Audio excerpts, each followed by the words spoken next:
Welcome to the Sherman Playhouse. Inside the Sherman Playhouse, today we have Jeff Solomon. Jeff has been an actor at the Playhouse for a while. He's also on our board of directors. And what was cool one season is that he did about 5 shows in a row, which had so many very different characters in each one. So we're going to talk to him about his past a little bit and what he's doing for his future in the film business. Hi, Jeff. Hi, How are you? I'm good. Good.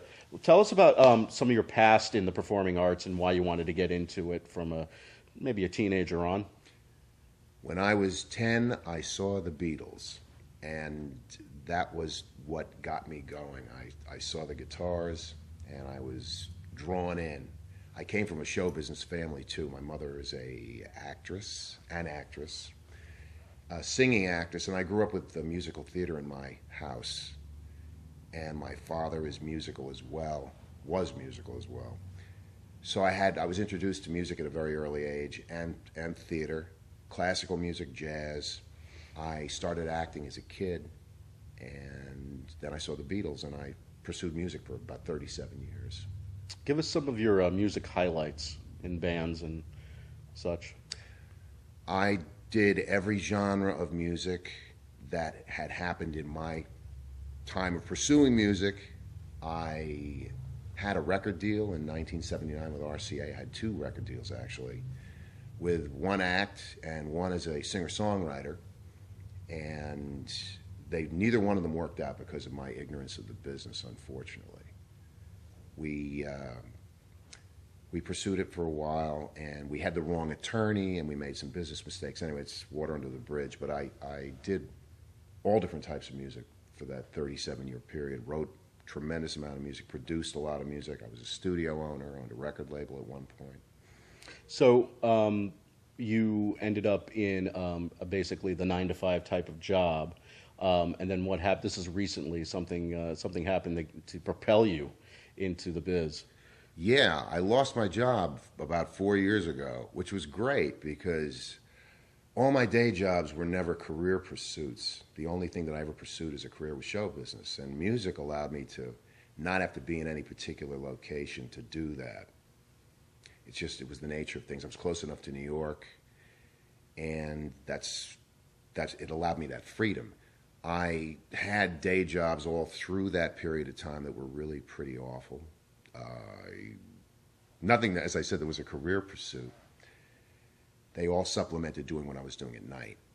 And finally, the last job I had, I was praying that something would happen that would enable me to get out. And I didn't know what I was going to end up doing, but as it worked out, I finished up performing with music. I had gotten to the point where it became pretty impossible. And I lost my job right around that period of time. And my wife had started acting. She's an actress as well, and she got me into acting. She got me back to it. She introduced me to a few people, and one thing led to another, and I did a few plays in Woodbury, and then I came to this area, as we live in New Milford, and I started auditioning in the area. I went to Theater Works, and I came here, and I went to Newtown, and I went to Brookfield, and finally, I got a shot here, which was great because I was able to do a bunch of plays here, which gave me a basis for, at the end of that 4th show, the 4th show that I did here, that's when I lost my job. Right. And my wife said, you got to pursue New York full time. Do it. She's a teacher. She makes good money. And I was going to collect. And she said, whatever you make, and take a shot. So here I am. All right, so what was the first shot like?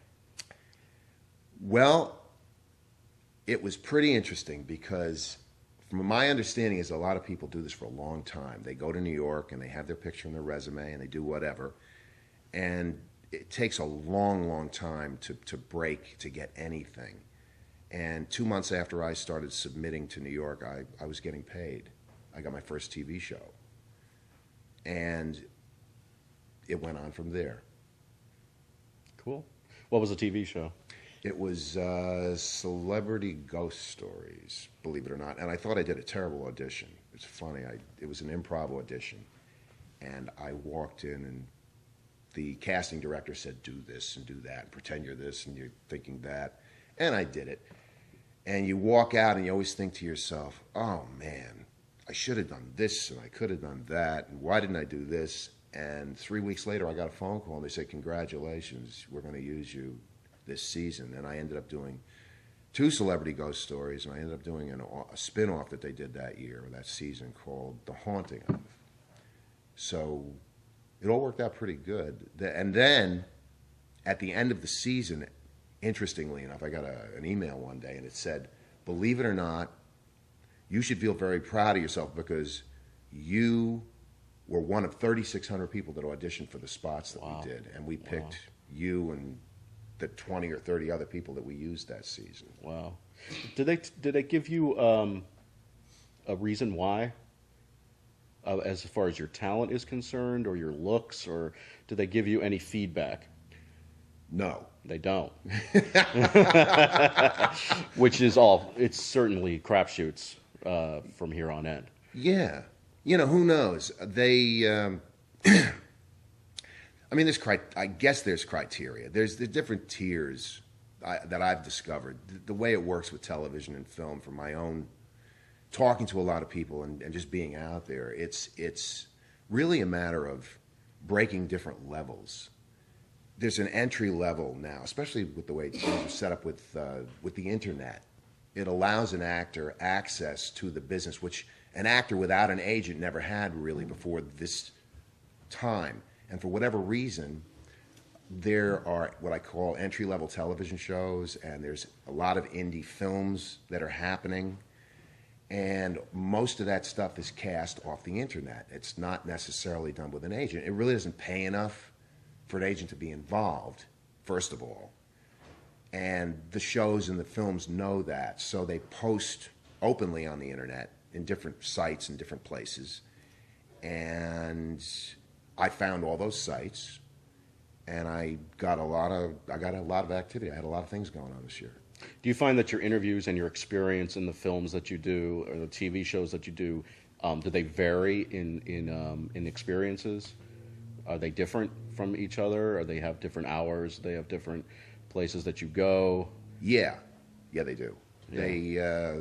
They all pretty much set up in New York City for the interview process. They go to the different studios that are around town. They can shoot weekdays, they can shoot weeknights, they can shoot weekends. Some of the filmmakers have day jobs. A lot of the people that are doing this, the actors, still have day jobs. I'm one of the lucky ones who's fully available. And it enables me a lot of flexibility. I can do anything at any time, so there's never really any limitations for me. Great. Yeah. So you were in 5 shows in a row here. I would say that that's a bulk of your community theater experience within the last few years. Yeah. Do you feel that it's prepared you for these auditions for films, or any auditions that you went on in the past? Absolutely. Yeah, it was invaluable. And I had the luxury of working with some terrific people. This theater has a great vibe, and the people that work here have a great vibe. It's really interesting because they work at all the different theaters. I find people go to Ridgefield, and they go to Brookfield, and they go to Theater Works. Same actors, really. And something happens when everybody's here. There's a lot of heart that goes on here in Sherman for some reason that I don't necessarily see with the same people in other theaters. And everybody's good. Everybody's really good. The integrity level is really high at all the theaters. And, of course, you benefit from all the experience that you're surrounded by. If you're a newbie, or if you're at some entry level, or you're working your way up, the people that are ahead of you in terms of experience and skill level are very accessible to talk to, and working with them. It's kind of like tennis or sports too. You work with better people and more experienced people, and your game comes up. Mm-hmm. So what are we doing today, or this week, or next week? What are you working on? Oh, I got so much coming up. Please. I'm starting shooting a new television series, a new new media, new internet series. It's actually in its second season, starting to film it next weekend. It's called Atlantic City Chronicles. I have a principal role in that. Guy's name is Irish Mike McCullough, and I'm controlling the meth flow into Atlantic City. It's sort of The Sopranos meets. I had this down. Well, it has soprano Yeah, aspects to it. It does. Yeah. It does. And I've been cast in another web series. If it works out, the thing with indies too is they're happening and they're going along, and then all of a sudden they lose their funding or something weird happens, and then it doesn't happen. But I've been cast in another web series that shoots in L.A. supposedly starting in July. I have a principal role in that where I play a doctor who deals with cyborgs or the ultimate warriors fighting against zombies. It's crazy. It's very futuristic. And I got a lead in a TV show, a new television show that's going to film in San Diego. It's starting filming supposedly either in September or 2015. That's supposed to happen. I have a principal role in a feature film where I play Dostoevsky. Oh, wow.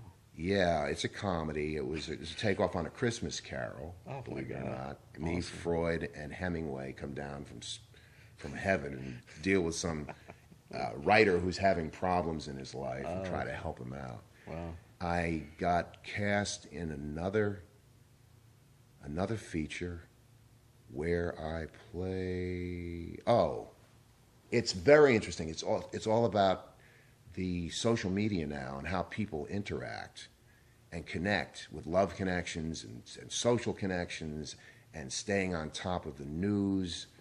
And I play a wise old drunken bar guy who waxes poetic to these young people all about how things really are while I'm drinking a scotch and smoking a cigarette. Nice. It's great. And then I've got and these are all projects. I've got something Right. pending. They go on and on. I got a bunch of stuff. Right, you're throwing enough spaghetti against the wall, see if what sticks. Exactly. Jack Gilpin was on our show, and he had said off camera, I learned that if the check clears, then something should be happening. That's right. You know what I'm saying? I work with a gal who says until even after the contract is signed, exactly, until it's done, Yeah. then you know it happened. Right. But Well, thanks a lot, Jeff. I appreciate you coming down. yeah. And thanks for watching Inside the Sherman Playhouse. We'll see you next time.